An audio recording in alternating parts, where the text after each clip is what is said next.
Okay, dear friends, deep bow. Welcome everyone to our Buddha Book Club, Part 2. And as always, of course, welcome to the present moment, the here and now.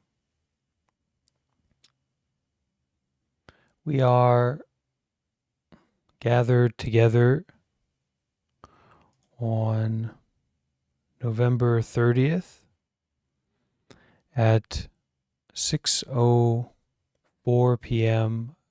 Here in California.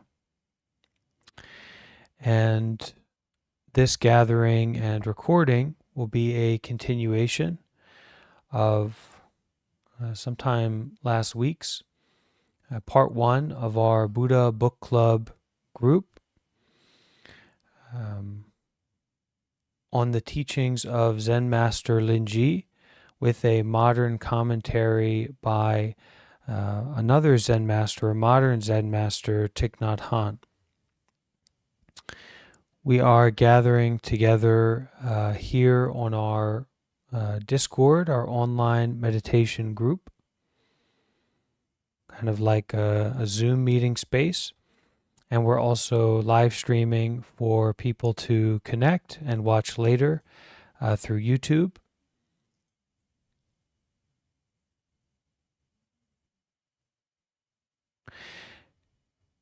We ended our previous Buddha Book Club by finishing chapter 1.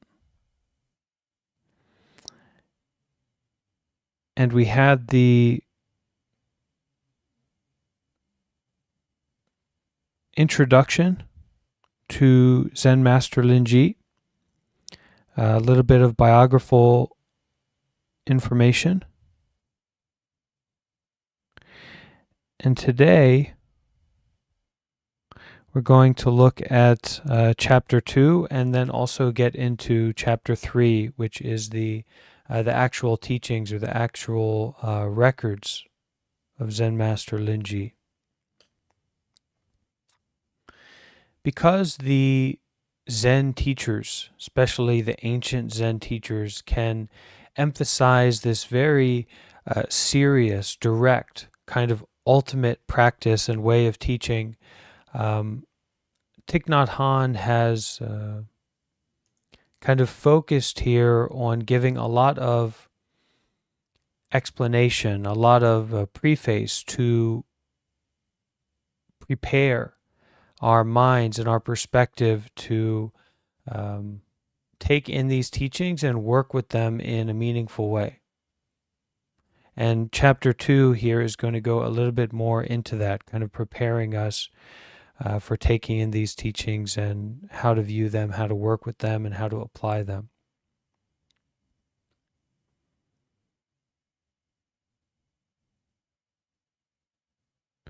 I was also happy to receive some emails, some of the homework that people did, just giving some of their commentary, some of their understanding about chapter 1. And thank you for sending those emails. They were all really appreciated. And we may go into more of that practice moving forward, where there's an opportunity to kind of send in your synopsis or your understanding of the teachings as we go through it. Before we begin our reading of chapter 2, let's listen to a few sounds of the bell. Let's invite the sound of the bell and really find our mindfulness, bring the mind and the body home, unify them, bring them to this present moment, and settle in that. Enjoy just being mindful, being present, being here in this moment together. Let's listen to 3 sounds of the bell.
Chapter 2, Zen Battles.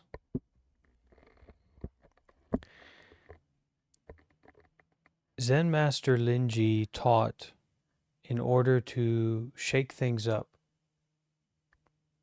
He wanted to smash obstacles, heal sickness, and undo fetters. Reading his words is like taking a very strong medicine. Most of us tend to think that if we take vitamins or tonics, we will feel healthier. But sometimes, rather than taking anything more into our bodies, we need to clean them out. That's when we need a good dose of the teachings of Master Linji. They are not vitamins, they are laxatives.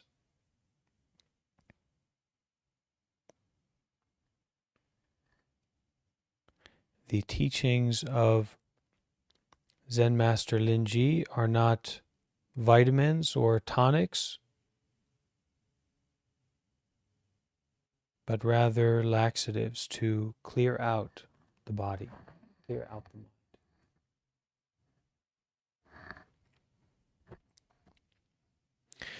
When we've accumulated so much knowledge inside, we don't have the capacity to digest it. It's like when we eat too much food. We cannot digest it and we become constipated. When we don't understand what we've learned and can't apply it in our practice, in our daily lives, then our knowledge can block our bodies and minds. But you don't have to wait until you are constipated to benefit from Master Linji's teachings. Prevention is better than a cure. Zen Master Linji didn't want to present deep and wonderful ideas for us to study and debate. We don't come to the teachings of Master Linji looking for some absolute truth or hoping to discover difficult concepts and mystical ideas. All teaching devices are first and foremost words, mere designations. Master Linji calls them empty terms or isms. They are not objective realities. So here, a deep teaching that words and phrases are not objective realities in and of themselves. Master Linji doesn't want us to see his words as a golden framework or a jade ruler to study and worship. He tells us his words are only drawings made in empty space. The purpose of Master Linji's work is to help us cease all our seeking and come back to ourselves in the present moment. That is where we can find everything we are looking for, whether it's Buddha, perfect understanding, peace, or liberation. All right.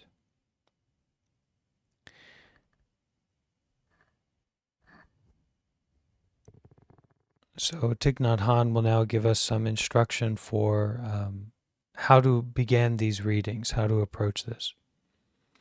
Begin by reading the teachings themselves before reading the commentary or the practices.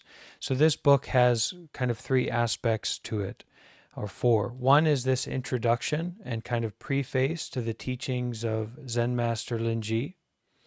Two is this traditional work, this classical Chinese text that is attributed to Zen Master Linji, that's broken up into two parts. One is like evening Dhamma talks or teachings, and the other is these kind of Zen battles or interactions or stories that Master Linji will tell.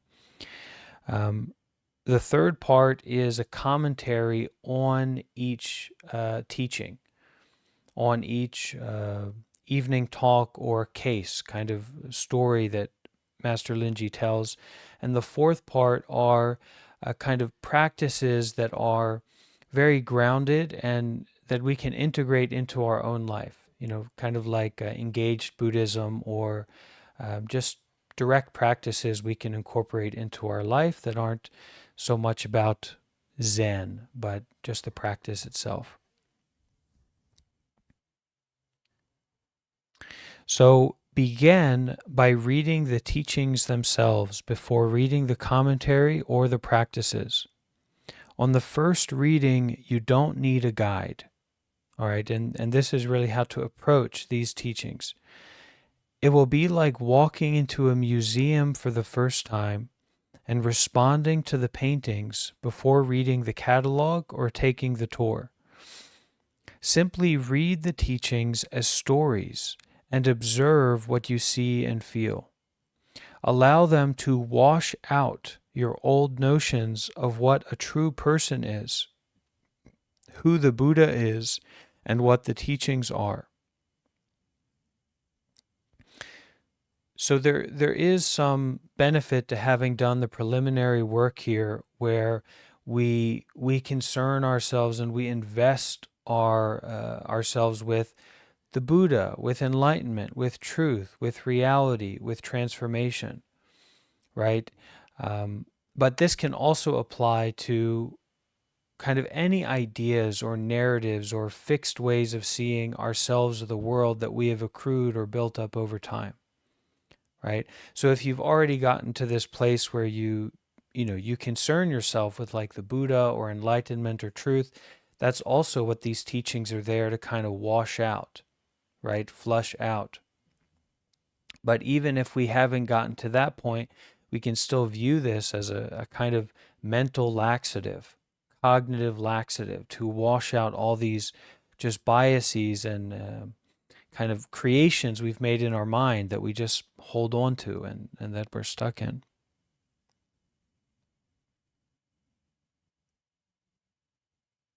So simply read the teachings as stories and observe what you see and feel. Allow them to wash out your old notions of what a true person is, who the Buddha is, and what the teachings are. When we learn the works of Master Linji, we should imagine a teacher standing in front of us and shouting, "Don't come to me seeking something. The enlightenment, happiness, stability, and freedom you seek are already inside you." Okay? It may work best to think of these teachings as poems. If we don't understand them at first, it's okay. These words in and of themselves aren't wisdom. Master Linji offered them as a tool to open and to begin to probe the wisdom in our own hearts. The teachings are like a shovel that helps us dig for a buried treasure. The record of Master Linji is divided into two parts: Zen battles and evening talks. The teachings that Master Linji gave in the morning, the Zen battles, were given in the form of questions and answers. In the afternoon or evening, he would give explanation teachings, sharing the Dharma and telling stories. I recommend you read the evening talks, teachings 10 to 23 first, even though they are presented second, because the evening talks give principal ideas that can guide your practice. These teachings will also help you better understand the Zen battles, which often read like riddles. So these kind of Zen interactions or these Zen experiences between various monks or people. The Zen battles are skits. One role is the teacher, that is, the host. The other role is the student, the guest. The host is the one who knows what's going on, and the guest is the one who comes to learn. Sometimes they switch roles. The guest plays the role of the host, and the host plays the role of the guest. Sometimes both play the guest or the host. In the time of Master Linji, so sometimes both play the teacher or the student. This interplay, because when it comes down to it, right, in Buddhism, there's no ultimate self. There's no ultimate self. So even this great Zen master, interacting with his students or the younger monks that are practicing under him, he will realize that teacher position or being a master, that's just a role that he's playing. It's just a form that he's using or a tool that he's using. And so if one of his disciples or a student is also skillful, also has this kind of deep understanding, then they can switch, right? The guest can play the role of the host can play the role of the guest. They can play both roles. In the time of Master Linji, a Zen student would step up and face the Zen master in order to ask a question and find out from the master if his understanding was ripe yet. So if he had a real understanding, a deep understanding or not. This required a certain bravery on the part of the student. Sometimes there would be victory, sometimes defeat. Sometimes the battles would lead to destruction. Sometimes both guest and host would be victorious. Master Linji wasn't trying to defeat his students in these battles. He was trying to defeat their tendency to engage in excessive thinking and rationalization. Okay, and this is a really powerful and solid point for the whole scope of Zen teachings, or the teachings of Zen Master Linji, right? Master Linji in these interactions and in his teaching wasn't trying to defeat his students in these battles. He was trying to defeat their tendency to engage in excessive thinking and rationalization, and also to rely on excessive thinking and rationalization. For Master Linji, thinking was not awakened understanding. So these interactions or battles were not long battles. The Zen master didn't need to sit and talk for a long time. The student had to say only one thing and the Zen master would know her mind. The student needed to give rise to only one thought to go in the wrong direction. Whether or not he understood would be determined in that very instant. If he went in the wrong direction, he would lose. So this is a kind of interesting point where the student needed to give rise to only one thought to go in the wrong direction. And I like to think of this in terms of like a samurai battle, right? And this is quite natural. It's quite normal for human beings to interact with that, since, for our ancestry, right? It's normal. A moment's hesitation, a moment of secondary thought, and you're finished, right? And so these Zen battles also are like that in terms of the mind. Do you really get it? Can you really penetrate to non-thought, right? To enlightened understanding, to an awakened understanding? Can you really abandon your reliance on excessive thinking?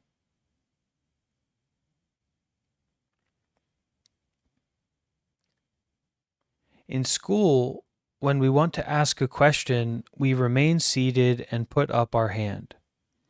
We use our head, our intellect, to ask a question in order to get a bit of knowledge in return.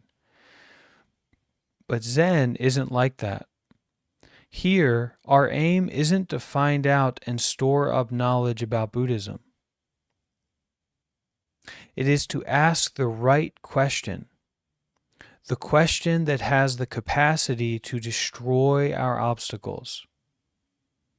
If we don't have that question, it's better not to come forward. Our question should be something that can tear apart the veil of ignorance and liberate us. A question like this, maybe it can teach our teacher and the whole community too.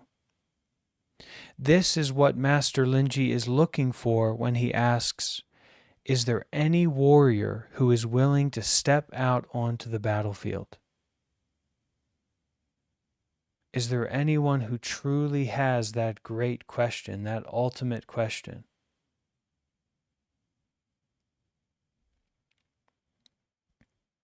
the question that has the capacity to destroy our obstacles, that great wonder.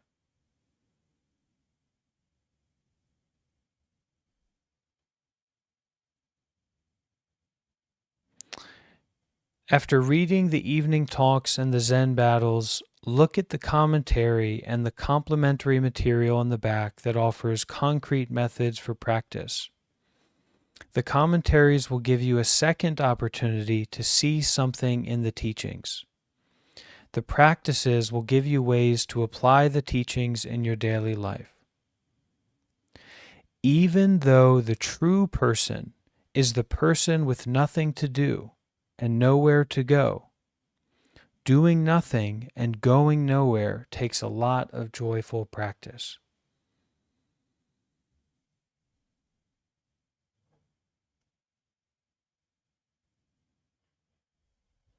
Okay, any questions or sharing at this point before we get into the first evening talk or Zen battle?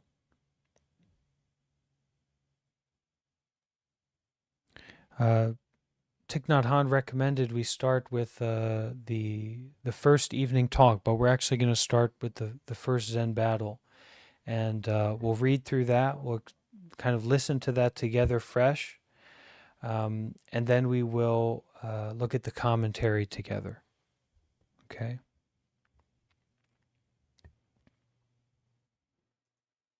Yeah, any questions or sharing so far about this? Don't be shy.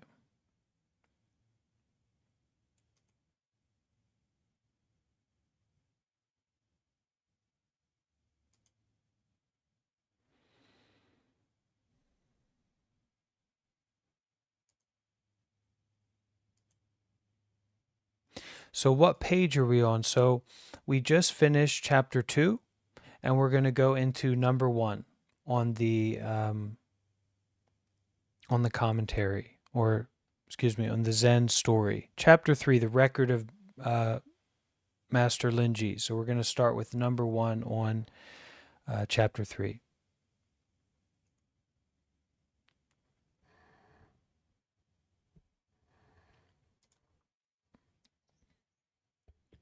Yeah, go ahead.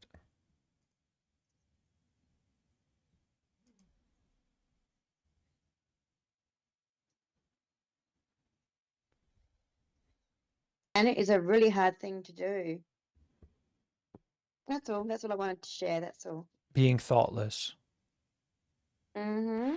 Okay, so it's quite good because there's a teaching in here.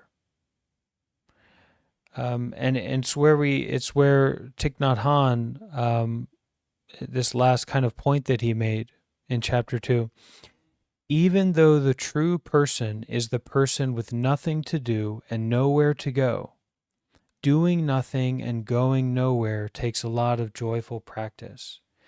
How accessible is no thought? How accessible is just a moment of mindfulness? How accessible is a fresh breath? How accessible is just walking, breathing, right? That sense of peace, that sense of freedom. It's very accessible. It's very possible for us to know that and touch that and experience the profundity of it right here and now, isn't it? But to really step into that, to live like that, it takes a lot of joyful practice.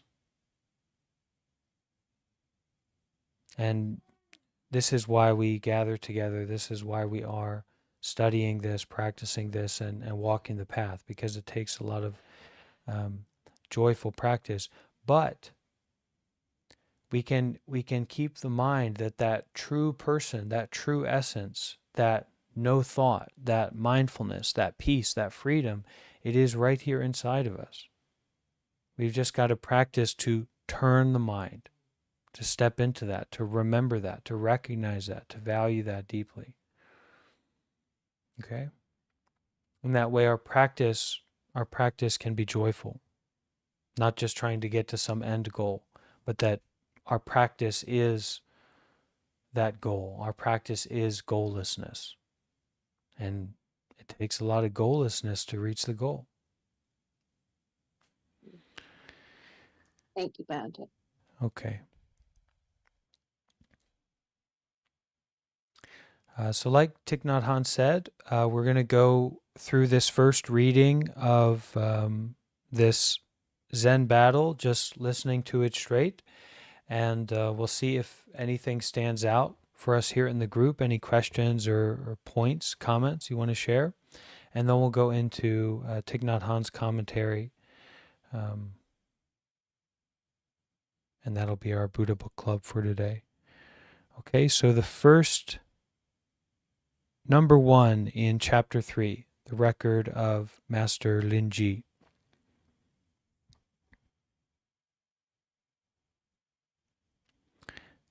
The chief officer of the region, whose name was Wang, along with other officials, invited the Zen Master, so invited Zen Master Linji, to ascend the Dharma seat. So to give a Dharma talk, or to take like the high seat. And the officials were asking Zen Master Linji to do this, probably his supporters and people who helped organize the needs of the temple. They requested him. When he had stepped up, he said, "Today, although unwillingly, I have followed the custom and taken my seat up here. If I were to speak in a formal way, setting down the great achievements of the Zen school, I wouldn't be able to open my mouth, and you wouldn't know where to find a foothold. However, because today the chief official has made his request so many times, how can I continue to hide the essential teachings of the Zen school? So if there is any warrior who is willing to step out onto the battlefield, he should request to come and face the Sangha in order to prove himself in a couple points." A monk stepped forward and asked, "What is the chief meaning of the Buddha Dharma?" So like the Buddha teachings, the core of the Buddha teachings. The monk bowed to Master Linji. The master said, "This monk has the ability to speak."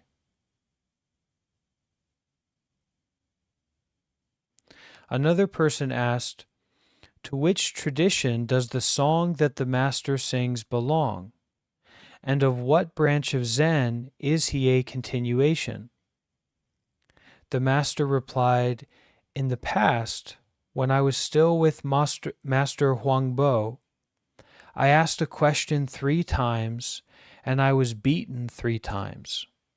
So he asked a question to his master 3 times, and he got a beating. He got a hit every time. The monk stopped to think. The master gave a shout. Then he beat him and said, "Monk, don't hope to drive a stake into empty space." A senior monk asked, "There is no reason why the teachings of the 3 vehicles and the 12 divisions should not make our Buddha nature shine out, is there?"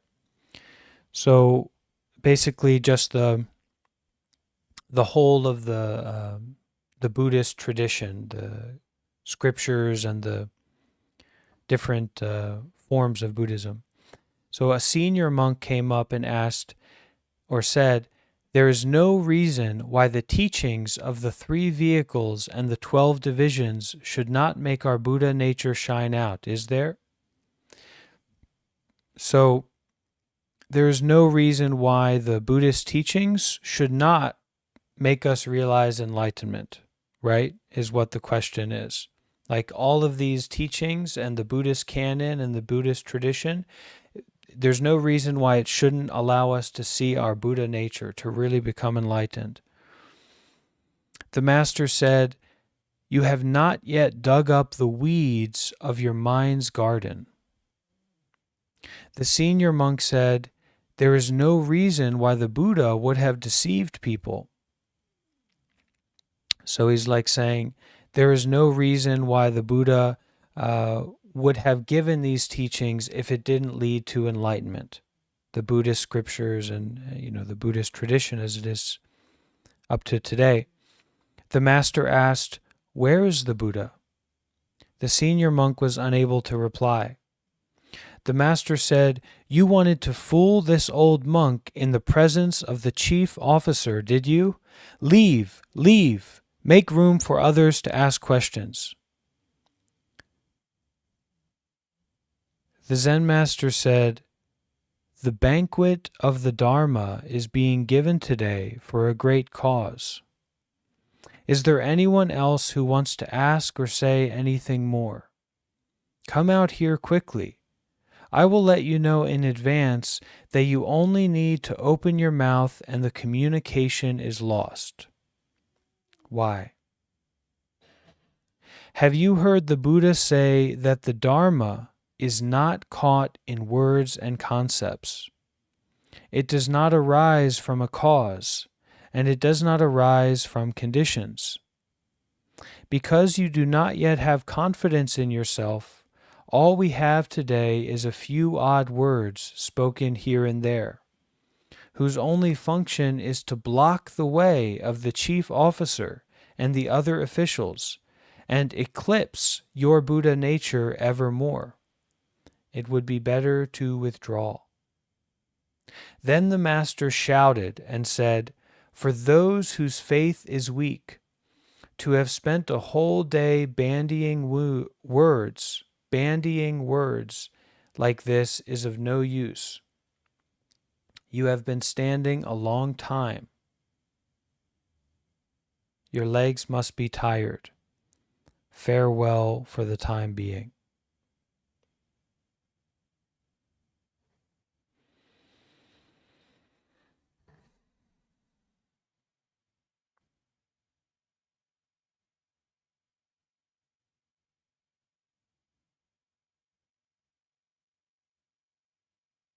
Anything stand out or catch anyone here? Any teaching or major point?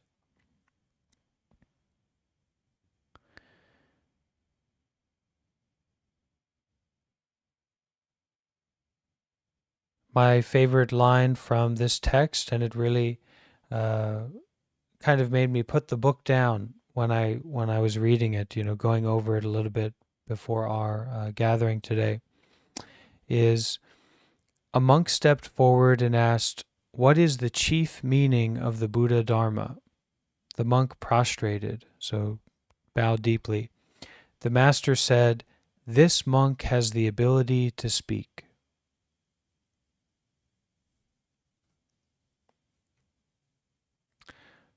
Go ahead, Anastasia. Do you want to share something?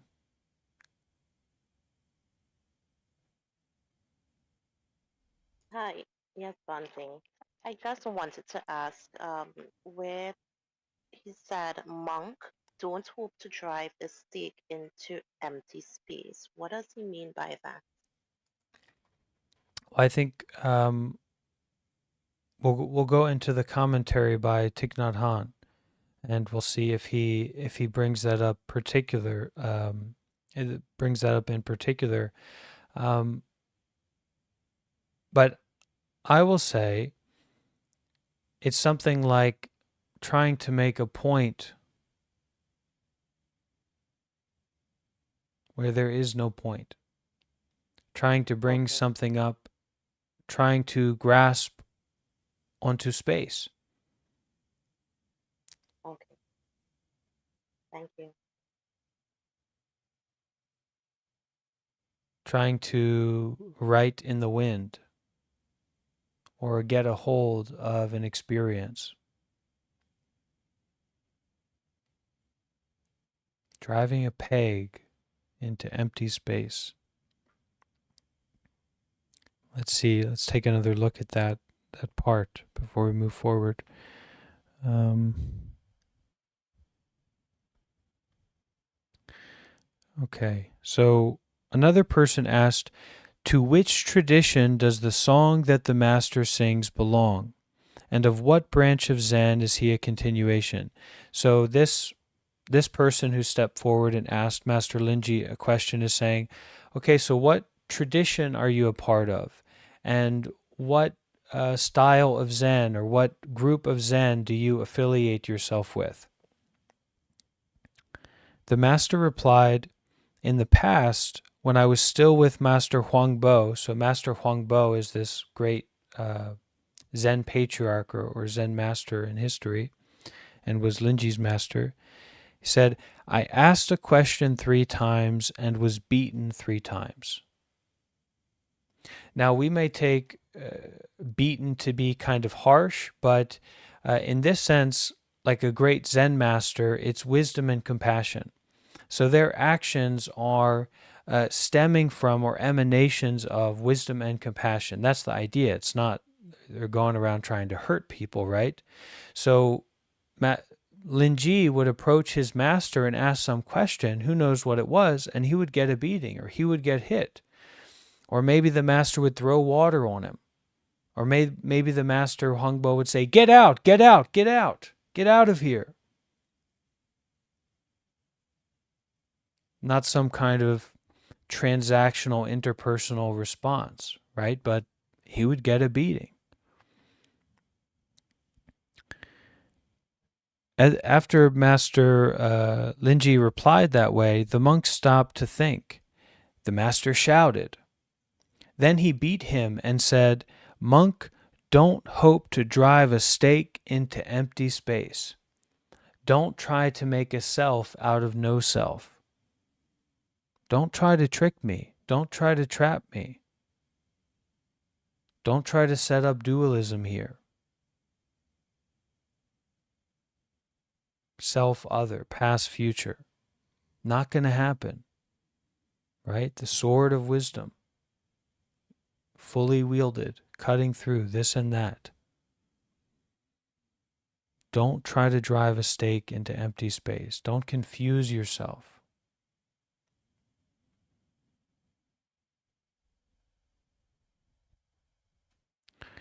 Anyone else? Something stand out for them? Yes, I feel like what I'm getting from this is that the master is trying to get them to experience directly whatever that is, to not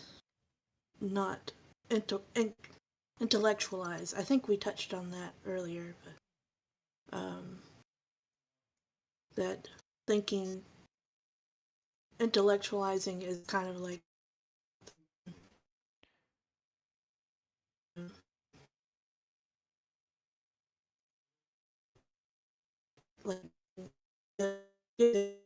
or getting water splashed on them or whatever, to me sounds like a shock to disrupt the thinking and to rather do something like that. Right. And that these actions are fundamentally coming from a place of wisdom and compassion. Right? That Master Linji here is not playing a game. He's not kind of trying things out. He's not throwing things around. That it's a direct action to finish the reliance on complicated thinking, excessive thinking, contriving, trying to understand through the intellect, right? Thich Nhat Hanh said that these teachings are laxatives to clear out the mind, clear out our preconceptions, clear whatever we are grasping onto, whatever's inside, to clear it out.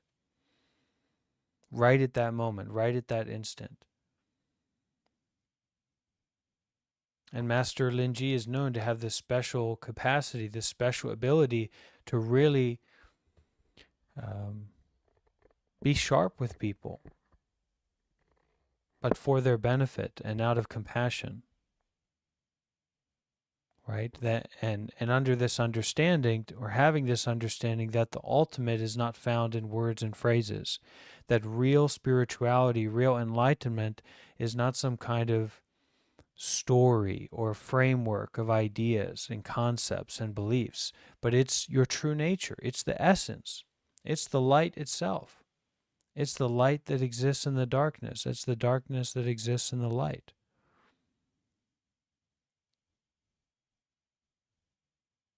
It's the mind that in and of itself is not mind.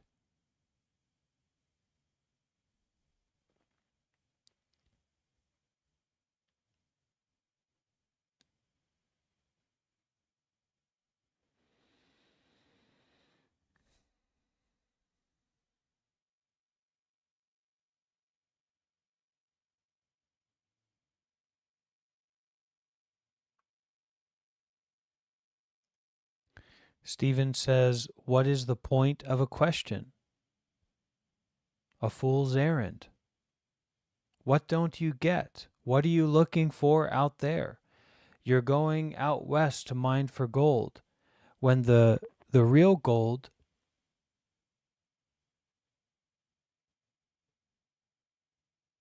doesn't need to be sought for, doesn't need to be chased after. It's right here.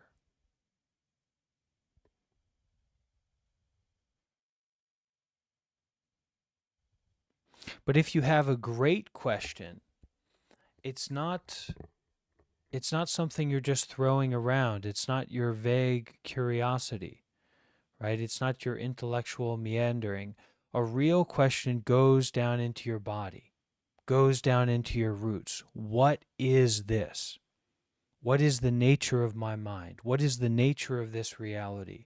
It's a volcano. It's an earthquake. It's life and death. This great question. Can I win? Can I be victorious? Can I be free? What is my original mind?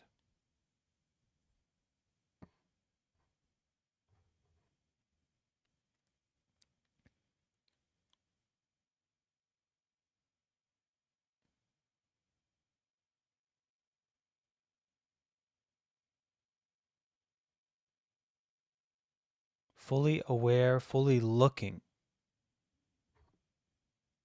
Because it's that the question is more so the questioning, that energy behind finding the answer or understanding or looking or what that wonder. What is this? And a great question doesn't take surface level answers or what quickly comes up to be the resolution. A great question needs a great resolution, the ultimate resolution. So this question is almost just a form for the value that we give to the ultimate or truth.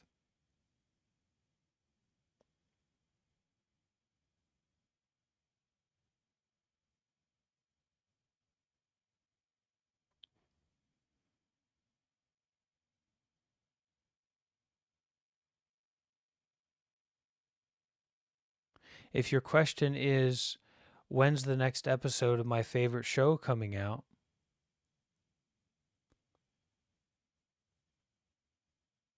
Maybe not so helpful or useful. But if the question is not necessarily who am I, not kind of you're already getting to this self agenda or this self idea, you're trying to find your identity, you're trying to find your real story, but what is the truth? What is reality? What is life? What is my true nature? What is the ultimate? What is this? What was my original face before even my parents were born? What is the essence of my life? What is the essence of life itself? And this questioning can lead us and drive us into that place of curiosity, wonder, this doubt where there's a one-pointedness to our mind. We want the answer. We won't accept this. We won't accept that. Those are just signposts. Those are just small distractions. We won't get lost in that. We just continue with that great question, that great curiosity.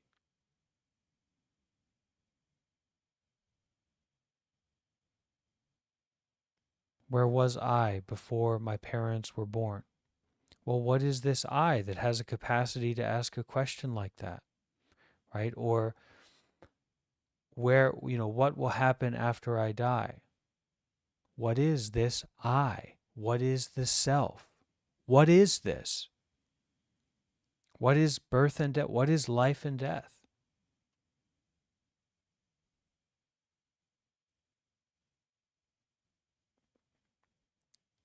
And the Zen approach, like you said, Morgan, and what I feel Zen Master Linji is trying to convey is through your direct experience, is how you ask and get the answer or get the resolution to this question.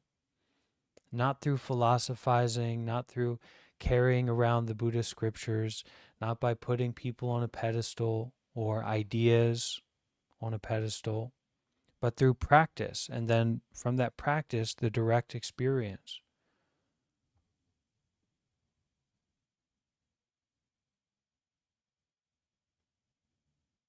The weightlessness, the timelessness of putting everything down. The willingness to do that.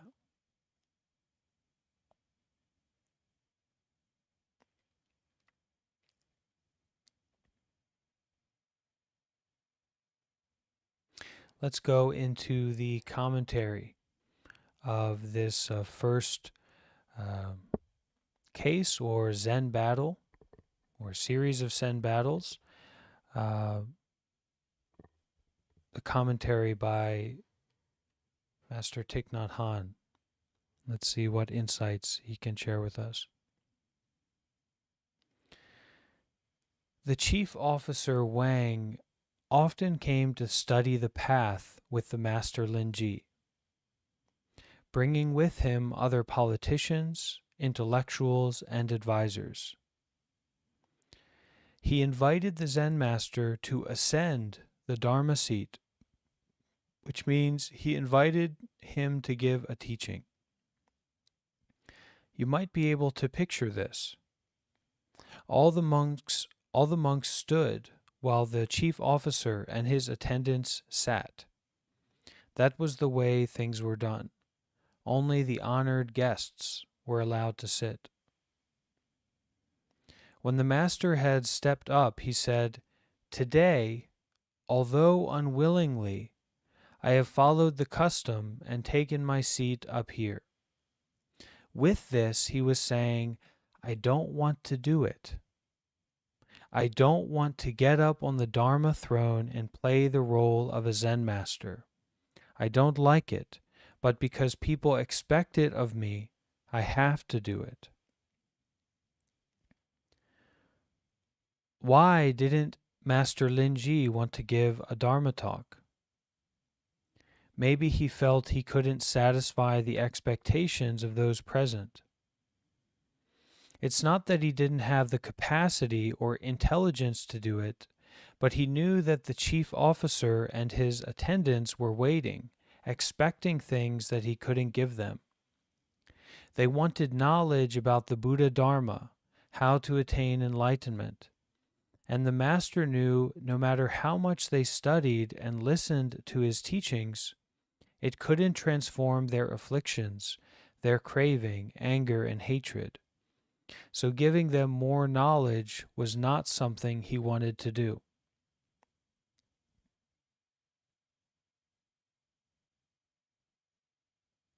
Master Linji agreed to ascend the seat and teach, but he didn't teach in the manner people were expecting. He didn't want to satisfy their expectations. He knew it would be useless. So he didn't speak formally about the great achievements of the Zen school. He knew what the audience was seeking couldn't be realized through words and concepts. If he offered knowledge when knowledge was expected, he would leave the realm of the Zen master, of the good spiritual friend. The Dharma isn't a matter of lecturing. If you want to gain knowledge from lectures and books, you can go to a university or a Buddhist institute and get a PhD in Buddhist studies. But in the temple, in the practice center, this isn't what we offer. The Dharma is a matter of breathing, walking, eating, and living every moment in peace and joy. Master Linji knew if he opened his mouth to speak, his words would not help. So all he could do was sit there and smile. But if he continued like this, they wouldn't know where to find a foothold. And the chief officer had made his request so many times. How could the master not speak?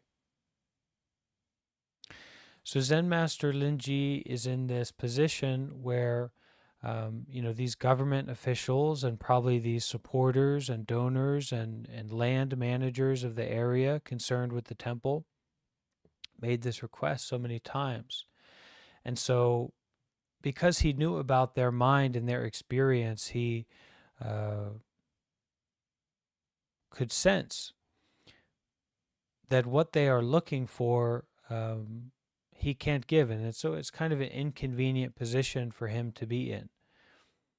And he makes that clear in his first saying, reluctantly I will get up here because it's expected. But instead of kind of going into this Dhamma talk, formal Dhamma talk, and giving them and expressing to them these Buddhist teachings and what have you, he really made the choice, right? To invite the challenge, to invite the questioning, to invite the looking, right, from this audience of people. Who can step forward and say something of meaning? Who can step forward and ask a real question? And I will meet you there. I will face you there, right?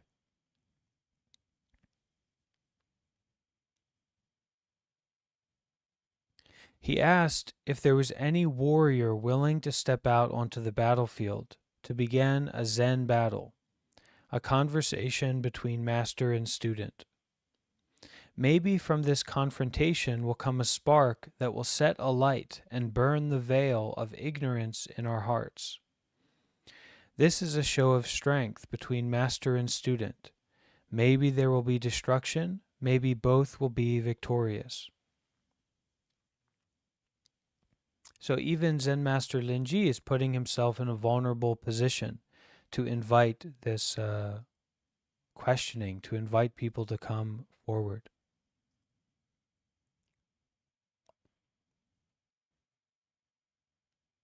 A very brave monk stepped forward and asked, "What is the principal meaning of the Buddha Dharma?" He wanted to know what is the essence, the heart, the cream of the Buddha's teachings. Perhaps this monk had studied Buddhism for many years and could give beautiful talks on the essence of Buddha Dharma, but he is still confused and didn't know the real essence of Buddhism. Who is that monk? Are you that monk? Right? And this is very normal. People can be very well read in Buddhism or very experienced in meditation, but they don't know the essence. They haven't tasted it. They haven't grasped it. They haven't stepped forward into that fire. There's still that grasping, right? There's still Buddhism is this. I am this. Enlightenment is this.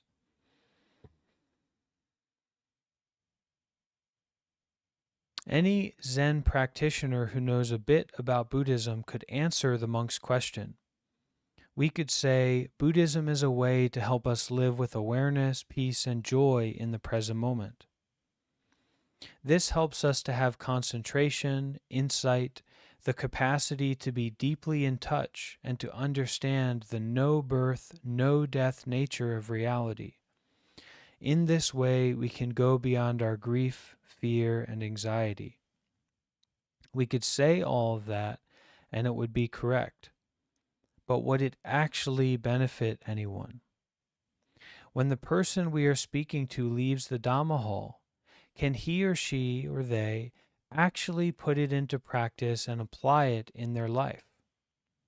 Sometimes we put all our heart into answering a question, and though it's clear the other person has listened, they've only received it as an idea and have not really understood, or have not really been, you haven't lit a fire there, you haven't turned something there, right? You haven't arose that questioning, that looking, that depth. We've put all our heart into trying to present some matter, but that person hasn't understood even a little bit. And when they stand up to ask another question, we feel a kind of despair. We feel we have failed. So we can understand if perhaps Master Linji has had enough of this kind of thing. In response to the monk's question, the master gave a shout. The shout was like a sword cutting off the head of the question, cutting off our tendency to look for answers with the intellect alone and to store up knowledge. The shout conveys many things. Do you really need another definition of Buddhism to compare with the definitions you already have? Will it help you? I'm not someone who sells definitions. Don't try to buy these things from me. I'm not a merchant. Do you understand? In response, the monk prostrated. We don't know whether he has understood or not. We don't know how he was afterward. The prostration may have been awakening. It may have been fear. We can't know. Then the master said, "This monk has the ability to speak." This was very compassionate of Master Linji. It's as if someone came up to us and sang us a song a little bit out of tune, and we said, "That's quite nice," just to give him some encouragement.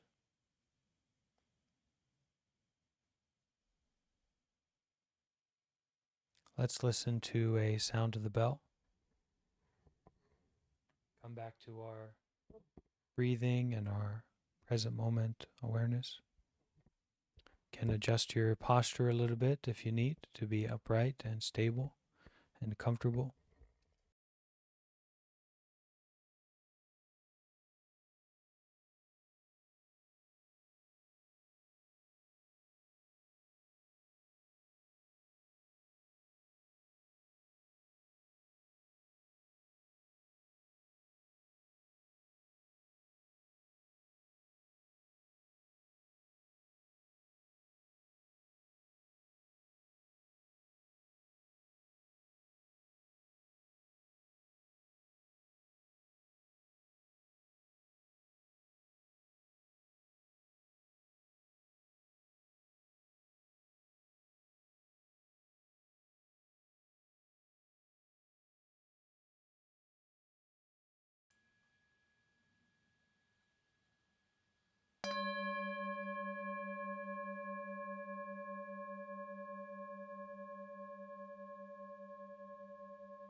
So there's really a teaching here, not just about the compassion, the wisdom, the uh, dana, sila, samadhi, panya, right? Generosity, virtue, meditation, and wisdom. But there's a teaching here about recognizing the essence.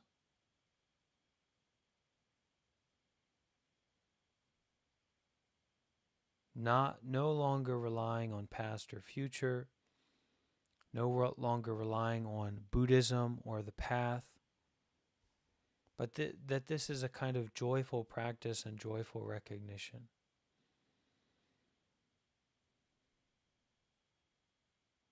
And that this is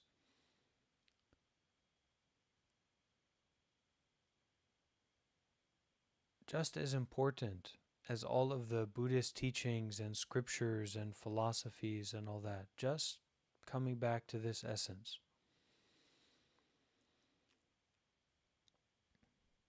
A shout, a sound of the bell, the trees in the wind, this moment.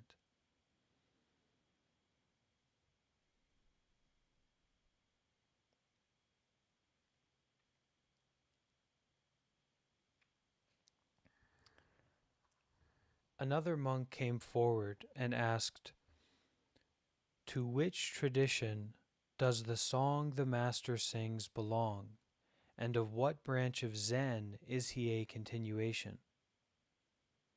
This monk was focused on the roots and branches of the Dharma doors, the source of the teachings and practice of Master Linji. He was asking for Master Linji's credentials. People want to identify and label you so they can place you somewhere they have already set in their mind, right? What kind of Buddhism do you practice? Do you belong to the Vipassana school or the Linji school, the Pure Land school or the Soto school? Oh, I know all about that, right? We all have these labels in little piles in our mind, and we take them out and stick them on things. That's our habit. We like to be able to say, this is an American, that is a Dutch person, this is a Mexican person, this is a black person. We put the label on as if we know what we mean by Mexican, American, European. This is a Republican. This is a capitalist. In fact, the label has no meaning. The label is a joke. But we can say that, we can understand that, but we also do need to be compassionate and aware and contemplative, right? You don't just say, oh, this doesn't exist, that doesn't exist, because that's nihilism. That's a kind of rejection, right? But the reality is that label has no meaning. This is a person I love. This is a person I hate. When we put a label on, we can't see the person. If someone labels you as a terrorist, he may shoot you. But if he sees that you are a human being who has his own suffering, who has children and a wife to look after, he won't be able to shoot you. It's only when he gives you a label that he can say, you're a terrorist. Your presence isn't needed in this world. If you weren't in the world, it would be a more beautiful place. It's all a matter of putting a label on a person. And this is everywhere. This is in our news. This is in our politics. This is in our advertising. This is in our social structures in very subtle ways, right? So to try and manage this or develop this in a more progressive or, like a social justice kind of way, all right, that's good, right? We're going in the right direction, but we also need to understand the essence. We also need to recognize that this whole labeling thing from the root to the stem it's a joke. It's a bad joke a lot of the time. It has been, right? But it's not really there from the root. Not to reject, not to control, not to fit any narrative, but from the root, it wasn't there.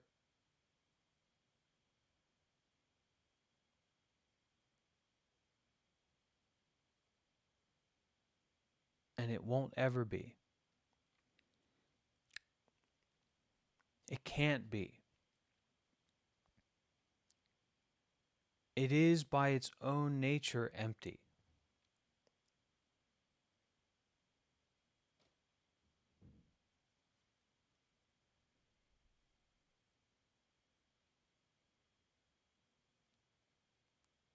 It's all a matter of putting a label on a person. And when you see the real human being, you cannot assign a label anymore. We give labels only in order to praise or to destroy. We have a great bag full of labels. We don't even know where they came from.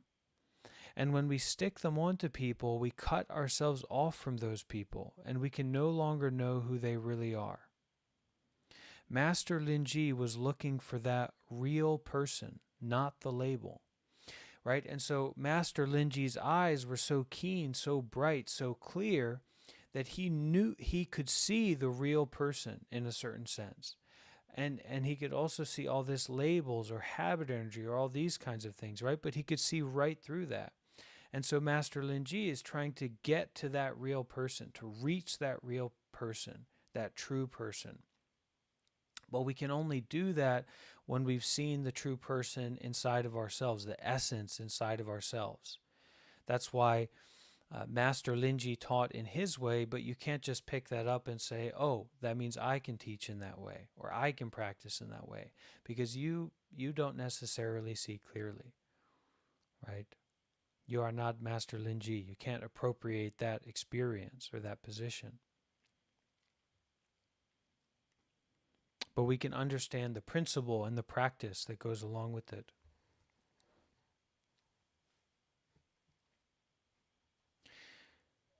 We have a great bag full of labels. We don't even know where they came from. And when we stick them onto people, we cut ourselves off from those people, and we can no longer know who they really are. Master Linji was looking for the real person, not the label. He was saying, don't do that, my child. Don't affix labels to people. And if you want to learn anything, you have to stop. Stop, also detach from, abandon your habit of labeling. And I would say the reification of labeling. Because the habit energy happens, the thought forms, the speaking, this, these social constructs are almost kind of built for our labeling, right? But don't put that labeling on a pedestal. Don't reify. Don't establish yourself in that labeling. See through it. See through this falsity of the nature of the label, the emptiness of the label. If you want to learn anything, you have to stop your habit of labeling. Allow yourself the freedom to be in touch with the human being, to be in touch with the present moment experiencing, the human. This monk thought if he knew what branch of Zen the master belonged to, he would understand the Zen master better. Master Linji replied, in the past, when I was still with my master, Huangbo, I asked a question 3 times and was beaten 3 times. I love Master Linji when I read this sentence, not because he'd been beaten, but because of his skillful answer. He could have asked the monk, do you want a beating? In principle, the monk deserved to be beaten for asking that kind of question, since he was just looking for an explanation in words and terms. But Master Linji was very kind. He said, in the past, I did what you've just done, and I was beaten for it. The monk stopped to think. He didn't get it. He was still trying to figure out the answer with his head instead of his heart. So our practice of mindful breathing, our practice of arriving again and again in this present moment experiencing, deep listening, embodiment,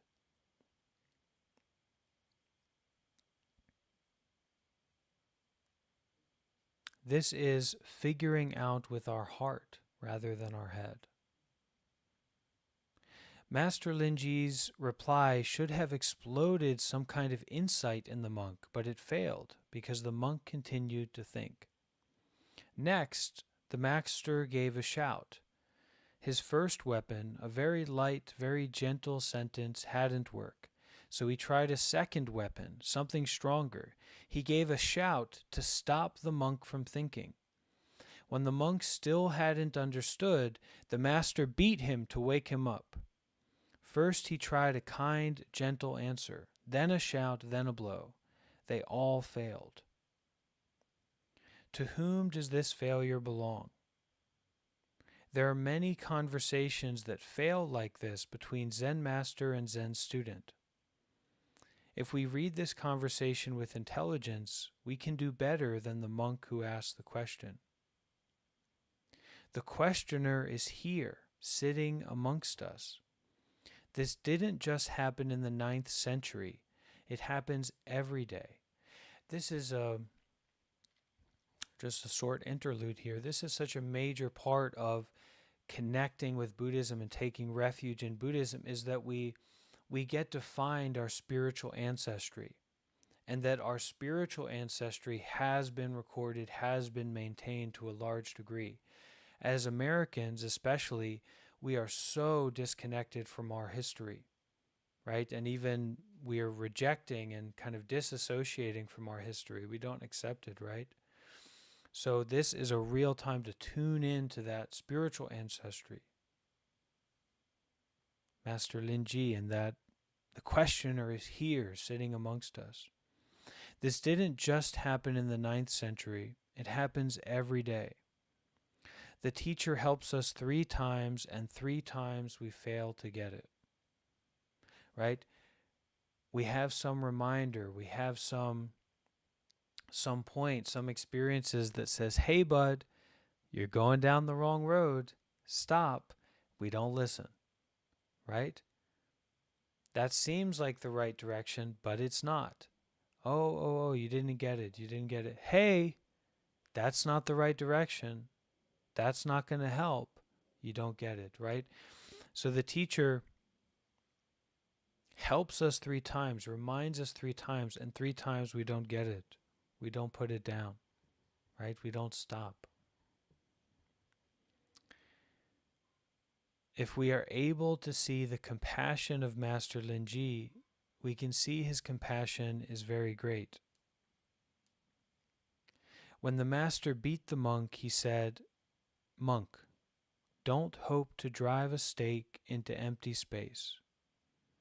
If you want to tie up a horse or a cow, you have to find a place into which it's possible to drive a stake. It's the same when you want to put up your tent. You can't drive a stake into water or air. You have to put it into the earth. If you're looking for a solid base in the field of abstract concepts, it is like putting a stake in empty space. Your tent will not stand up." Okay, we'll end our reading here for today. Any questions or sharing experience?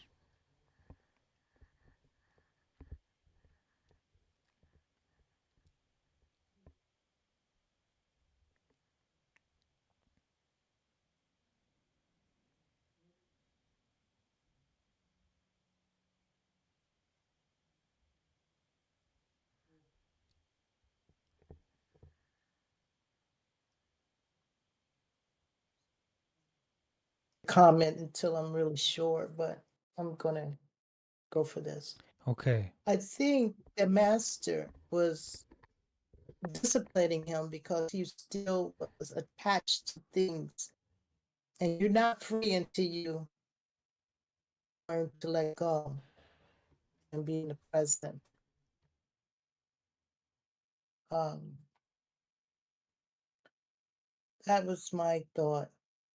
The reason why he was being disciplined and asking those questions where it was already inside of him, So the answers. here it's I think it's a bit more wise to see this actually as a kind of compassion, an expression of trying to support this monk to see the truth. It's not so much a matter of punishment, right? Because punishment relies on someone being wrong. But this someone that was trying to rely on concepts, words and phrases, this kind of abstract philosophy, right, or narrative, it doesn't exist. Master Linji knows that through his direct experience. He abides in that space, right? He's established into that space, so much so that he doesn't even, want status, want praise, want pleasure necessarily, because he sees the inherent emptiness, the voidness, the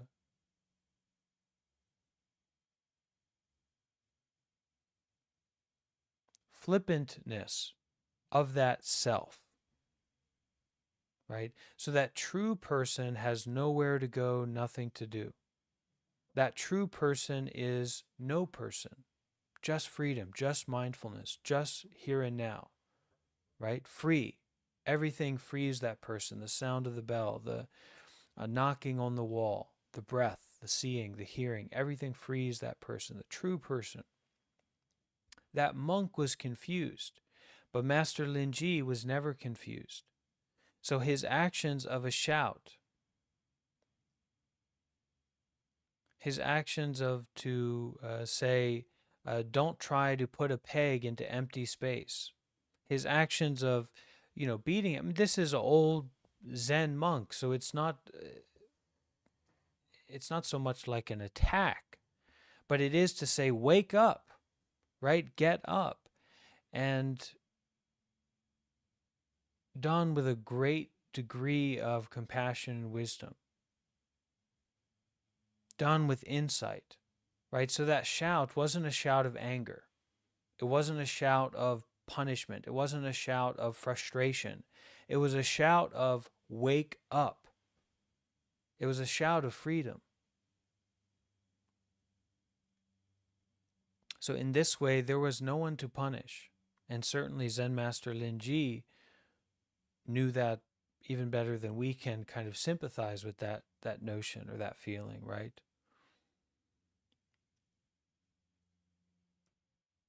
Because if you can really get it, if you can really wake up in that instant, then you're no different from Zen Master Linji. You both see it, you experience it. You don't need to ask a question or look for an answer. You're it.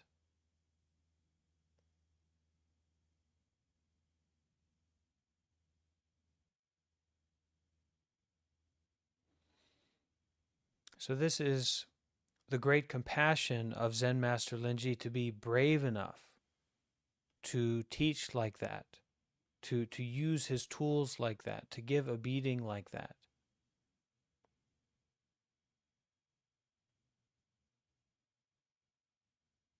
And of course, context is important, right? This is a Zen monk. This is someone who's coming up in that context to challenge and inquire about this great Zen master, right? So that he deserves a beating. He better wake up, right? It's a case. It's not Zen Master Linji going around, trying to hurt people or punish people. But it's a case of this interaction in the temple, in the great Dhamma hall.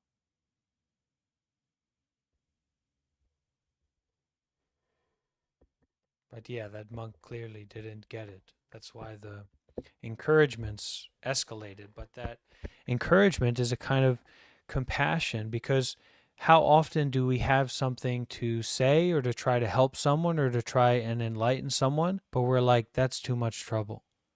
That's too much energy. That's too much work to try and make it clear for that person. Whereas Master Linji said, I'm going to try as much as I can. I'm going to put my full effort into this. Even though maybe he didn't know that monk and was annoyed or frustrated by that monk.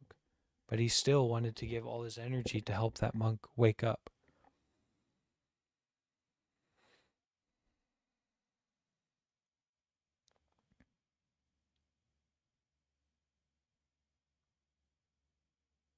This reminds me of a tool that a mentor of mine would use whenever I'm deep in emotion or disassociating from reality or over intellectualizing. She would tell me, "What do you see in the room that's blue or red or whatever color you want?" And I start looking around the room and noticing what's blue.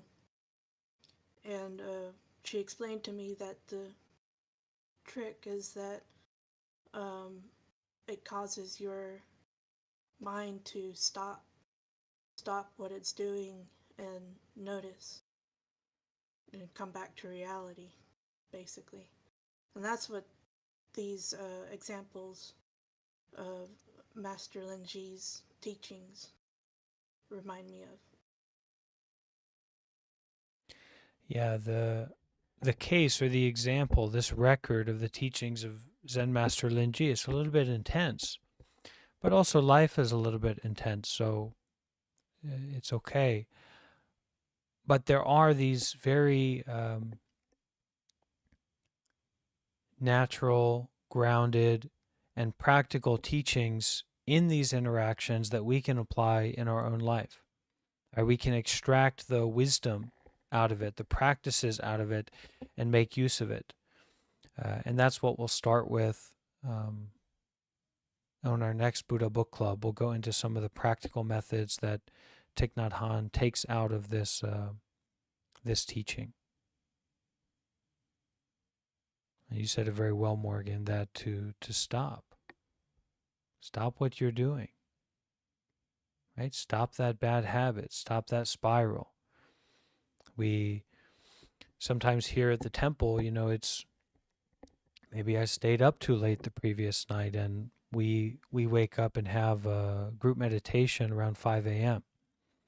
So, I wake up, I feel tired, I feel, well, maybe I'm depressed, maybe I'm sick, maybe I need to call off today.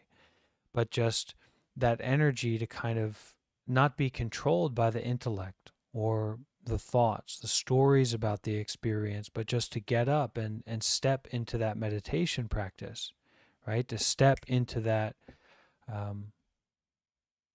movement, that action of doing good deeds or meditating or listening to Dhamma talk or taking care, right? Maybe you don't need to get up and go force yourself to meditate, but maybe you need to wake up and do some stretching or have some tea with yourself or, very moderated, very mindful kind of content consumption, something that nourishes you, something that inspires you, right?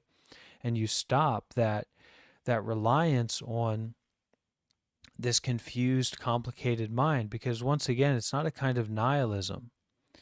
Zen Master Linji isn't saying, hey, stop. You've got to come and, bury yourself 10 feet in the ground or lay on the floor forever, or you've got to come and be a Zen monk, or you don't get it. That's not what Zen Master Linji is saying. He's saying, get it and be free.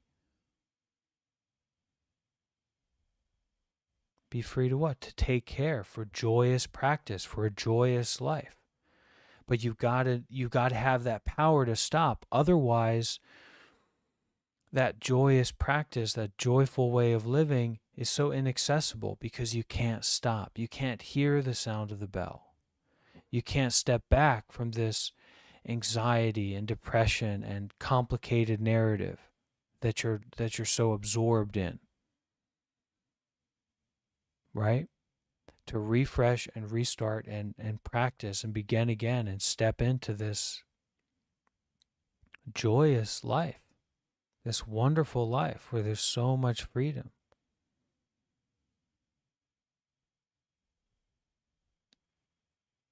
Not in the past, not in the future, not in things working out, not in things not working out, But there's so much right here in your breathing, in your mindful steps, in the teachings of Zen Master Linji, in your seeing, in your hearing.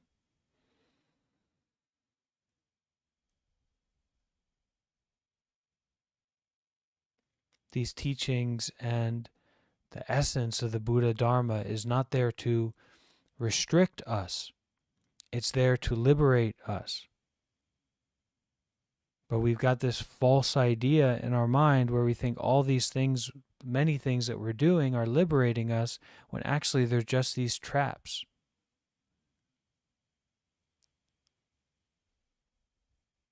These confused justifications for staying in the same habit energy, staying on the same way of doing things. Zen Master Linji says, wake up. Don't try to understand it. Put your peg in solid ground. Put up your tent. Drink your tea. Walk mindfully. Begin again.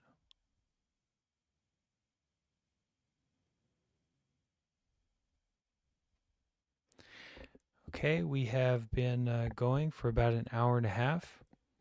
So unless there's any final question or comment, we'll wrap up here. Same as our previous Buddha Book Club session, I invite everyone who's following along with this series to send me an email, kind of do some homework of a synopsis of your understanding of what we went over today, which was chapter 2, and then also the first case, or the first Zen battle, and we got about halfway through the commentary. And you can send me an email at bhantevp@gmail.com. BHANTEVP@gmail.com.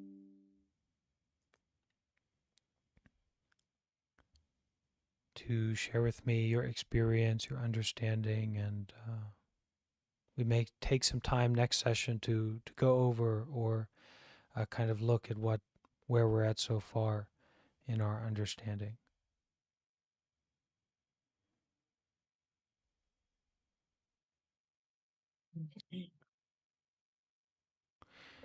All right. Let's finish with sharing the merit. Okay, so we can all bring our hands together and repeat after me. May all the merits that we have done till now May all the merits that we have done to now be dedicated and shared out with all sentient beings. catered and shared out with all sentient beings. May all sentient beings rejoice and share in our merits. May all sentient beings rejoice and share in our merits. Well, here's 3 sounds of the bell to finish.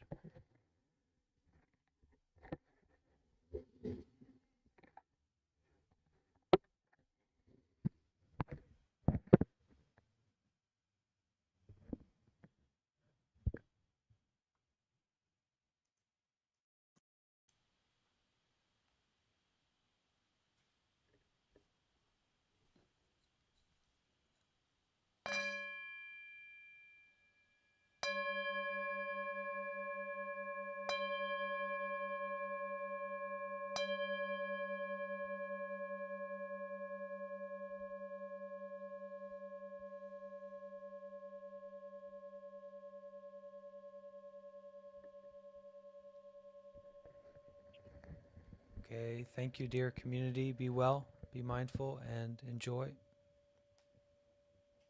Thank you, sweetheart. Thank you very much. Thank you. Bye-bye. Okay. Thank you.